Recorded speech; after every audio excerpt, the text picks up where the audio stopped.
One of the rules said if the elevator opens on a floor that doesn't exist, don't step out. I didn't listen, and now the thing wearing my face won't let me leave. I moved into the building 3 weeks ago. It was an old place, cheap rent, quiet neighborhood, the kind of place people don't ask questions about because they don't want the answers. At first, nothing stood out. No strange noises, no weird neighbors, just a slow elevator that took a little too long to arrive, and a mirror inside it that felt wrong.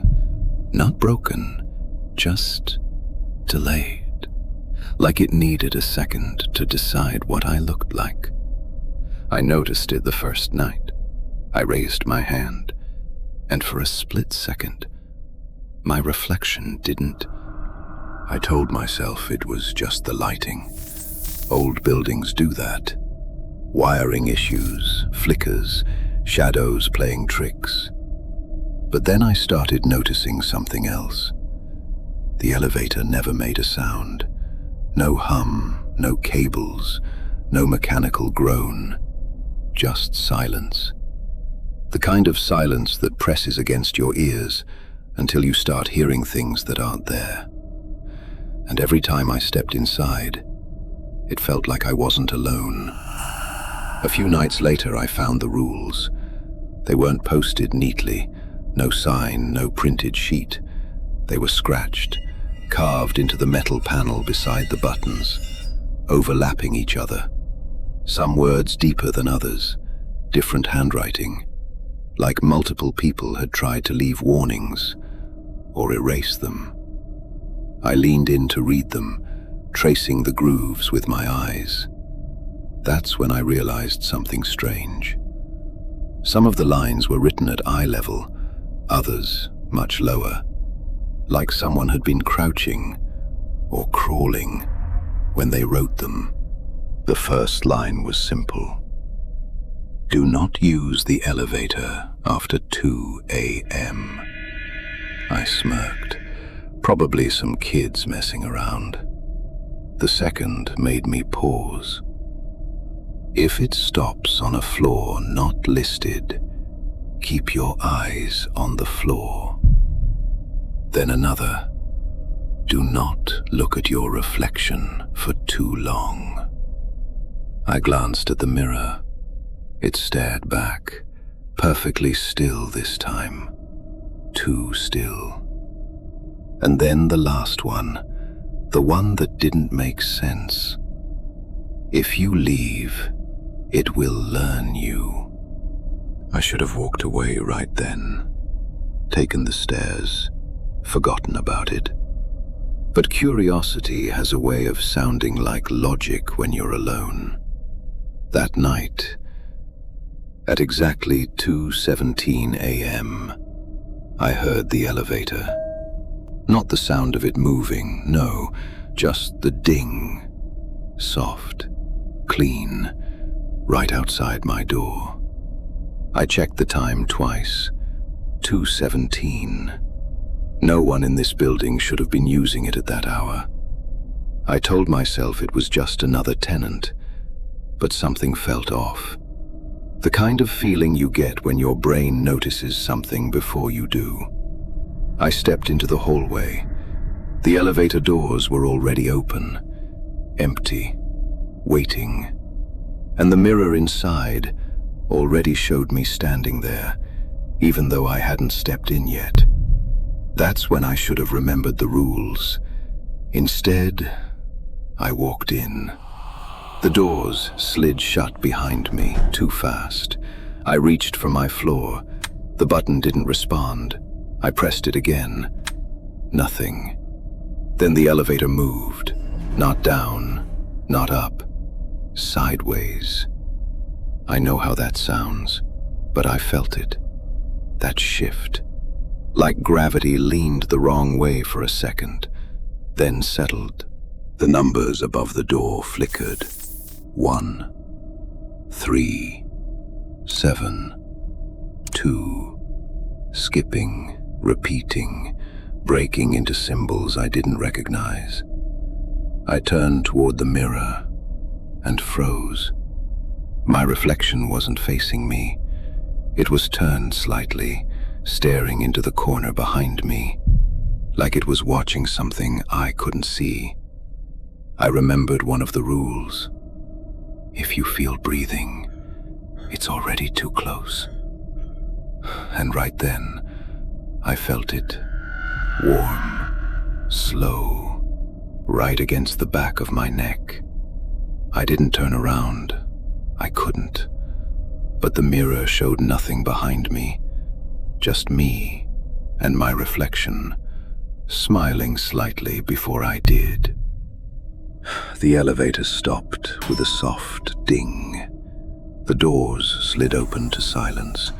No hum, no air, no distant noise, just nothing. I looked at the panel. No floor number, no indicator, just blank space. I already knew this wasn't a real floor. I should have stayed inside. That's what the rules said. But then I saw it. At the far end of the hallway, a figure, standing still, watching me. And even from that distance, I knew exactly what it looked like. Because it was me.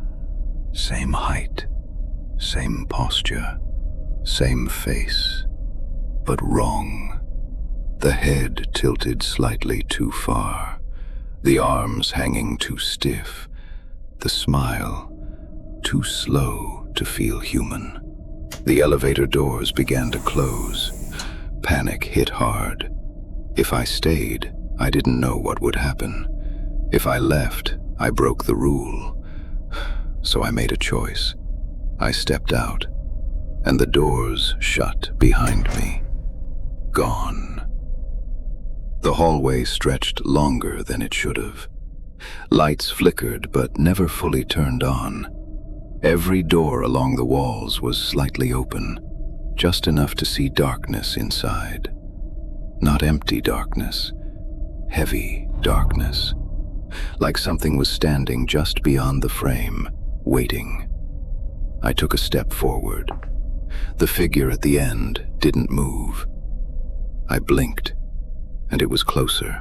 I froze. My chest tightened. I blinked again, closer.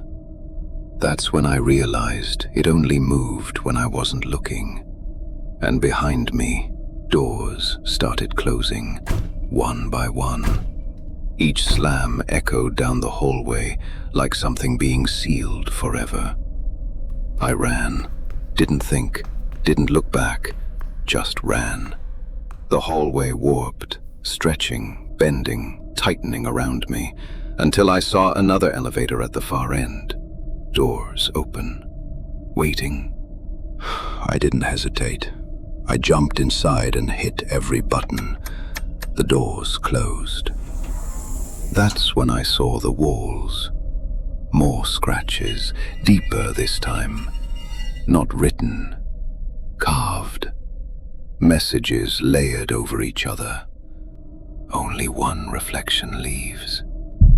If it copies you, stop moving. If it stops copying you, run.